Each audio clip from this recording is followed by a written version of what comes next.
Hi, I'm Paul Wainwright. I'm a large format black and white photographer from Atkinson, New Hampshire. For the past several years I've been producing a body of abstract work, which is very different from anything I've ever done before. And every time I show this work to people, they always ask me, how was it done? So I thought I would make this video to actually show people how it's done, because explaining it sometimes doesn't make a lot of sense to people.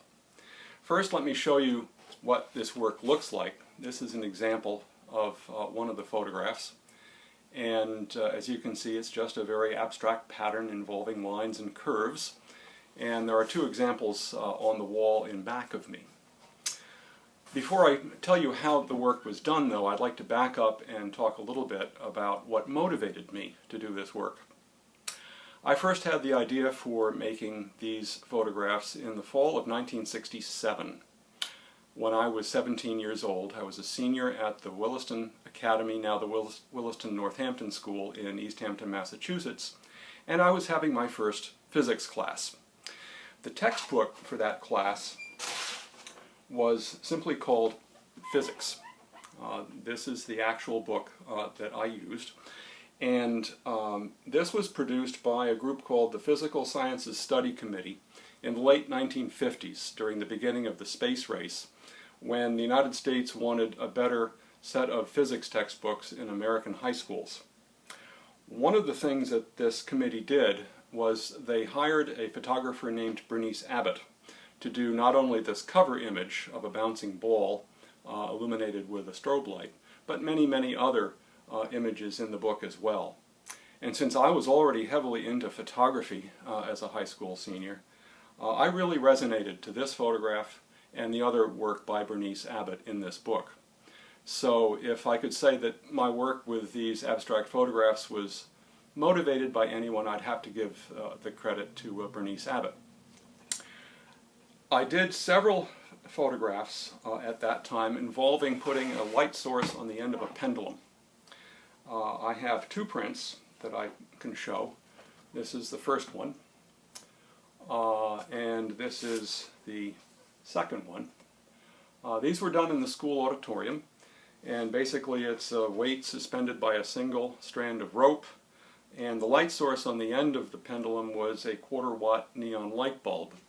So although it may not be obvious in these videos, the light source is blinking 120 times a second, because that's the nature of 1/4 watt neon light bulbs. And so this really got me thinking about what I could do with a pendulum and a camera to make art. Now, at one point during my fall semester as a senior, we were taught something called a double pendulum. Now, a double pendulum today, if you look up in Wikipedia, is something completely different from this. It's called a Blackburn pendulum. But let me give a little tutorial here on what's going on. So here's the double pendulum, also known as the Blackburn pendulum. It's really a very simple device. There's a string which is suspended from 2 points that comes down and joins in the middle, and then from there there's a second string that comes down to a weight on the end of it. That's the pendulum. And because of the way it's suspended, if the pendulum is swinging back and forth in the plane of the board, it pivots around that point right there. If it's swinging back and forth perpendicular to the plane of the board, it pivots around these points up here. So there are two different lengths to the pendulum. There's the short length and the long length. And the formula for the period of a pendulum, T, is the amount of time it takes the pendulum to go from one side to the other and back again. That's called the period. That's equal to 2 pi times the square root of L over G, where L is the length and G is the force of gravity. So when we go out to the barn, what you're going to see, this triangular section is actually made out of wood, and the section from there on down is made out of metal, either chain and or a turnbuckle, so I can change that length just slightly there. And the pivots on the top are a metal-to-metal pivot, and the pivot here is actually a rod that goes through a couple of ball bearings. So this is able to move in any dimension, and by picking the lengths appropriately, I can get either a 2-to-1 This is a 2-to-1 ratio of periods, or the two photographs on the wall and back of me are 3-to-2. And there are many, many other possibilities. There's much more work on my website, which I would invite you to take a look at. It's paulwainwrightphotography.com. But for now, let's go out to the barn and I'll show how I make these. So this is my barn. This is where I do the photographs that I was talking about a minute ago. I forgot to mention in that video why I work in the barn. The reason is the dimensions of the pendulum are quite large, and the complete height of the pendulum from the top pivots to the center of mass of the weight is about 12 feet.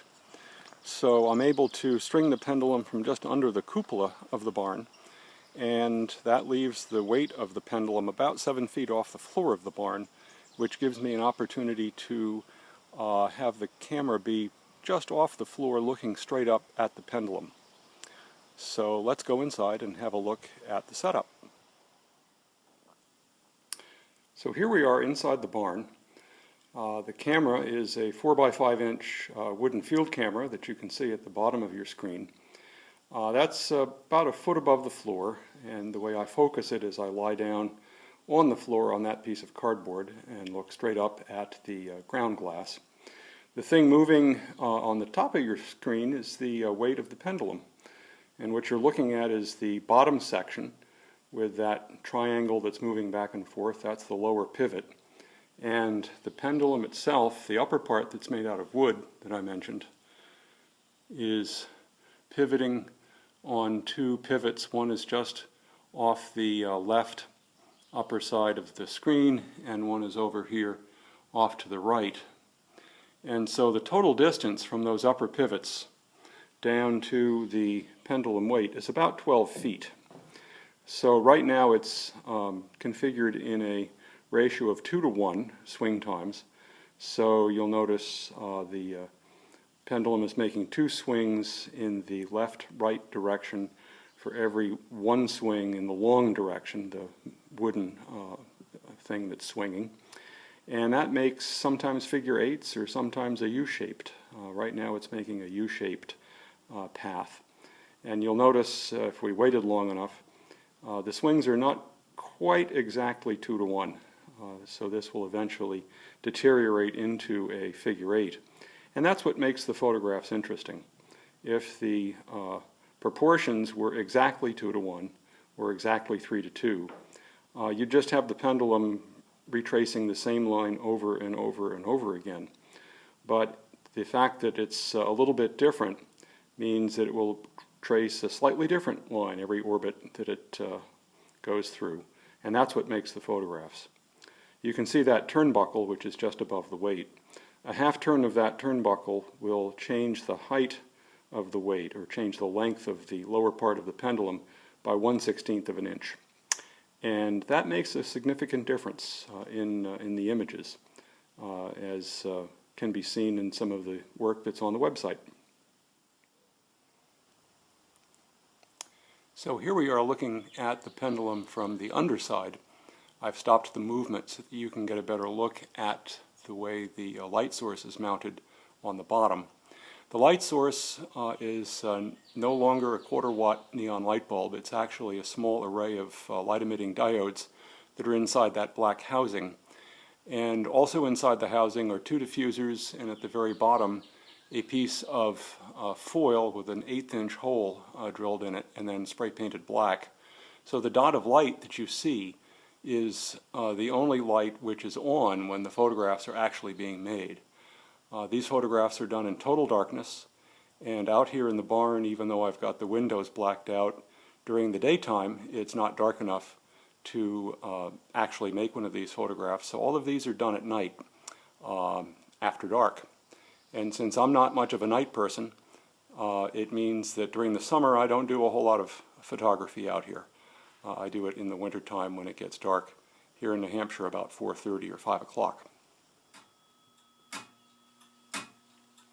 So here we are in the Master Control Center, also known as the tack room of the barn. All the stuff on the wall in front of you is various circuits to make lower voltage and to make DC to run some of the relays that are in here. In particular, I want to focus in on one area. It's this set of resistors right here. These resistors are in series with the current which is going to the LEDs on the pendulum, and by changing those clip leads I can change the brightness of the LED. That's one of the ways that the exposure is controlled. The other, of course, being the f-stop of the camera.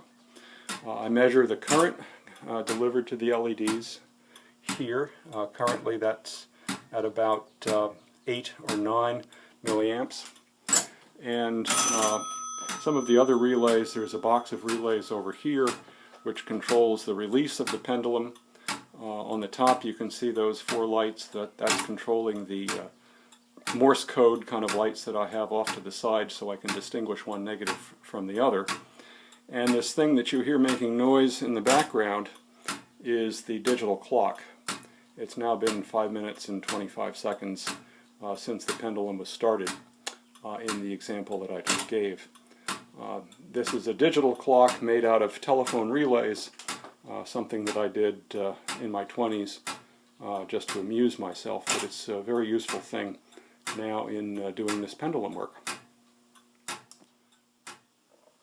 So from the camera's perspective, here's what the camera sees when the pendulum is not moving and when the lights are on in the barn. All the photographs are started by releasing the pendulum from a fixed point, and in order to do that I'm climbing up on a ladder from the side here, and there's an electromagnet. It's the core of an old telephone relay, and I use that to anchor the pendulum in one position like that. Ordinarily the LED would be off, and very soon after I anchor the pendulum I turn the lights off, but for the purpose of the demonstration the lights are on and the LED is on. Here's my control box, and there's 2 sets of buttons on there. One will release the pendulum and start a digital clock off in the other room, and the other one would turn the LED on and off. So here's the LED off and LED on. So let me simulate this with the lights on in the barn, and then after it runs a little bit I will turn the lights off. So here we go. Here's how a photograph is started. And you can hear the clock running in the background. While this is running, let me turn the lights off.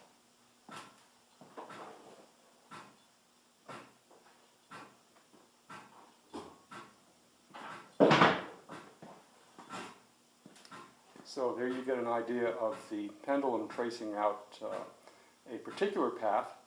The lights that you can see off to the side, there's 4 of them that would be on the, probably it'll be on the right-hand side as this gets edited. Those are lights that are cropped off from the print when the print is made, but they let me know exactly which negative it is that I have. I take notes on each of the images that I make. I write down the exact length of the pendulum and the times and that sort of thing. But because the negatives are on sheet film, I sometimes have a trouble to determine which is which. So these lights, there's a whole lot of them, only 4 are lit right now. These lights allow me to determine which negative is which when I get into the darkroom. Now you can see that the pendulum is following a figure-8 pattern, and if we wait long enough it will trace an arc, sort of a U-shaped arc in the other direction. I can change the pattern and the rate at which it progresses from one type of pattern to another by adjusting the turnbuckle, which is in the pendulum suspension.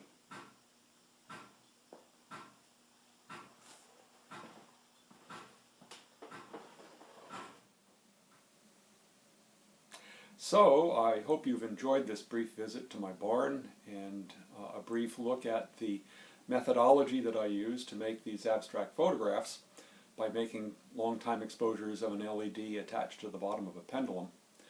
I really feel I've just scratched the surface of what can be done with this method of making art, and I invite you to visit my website where I'll be posting updates as new images are made.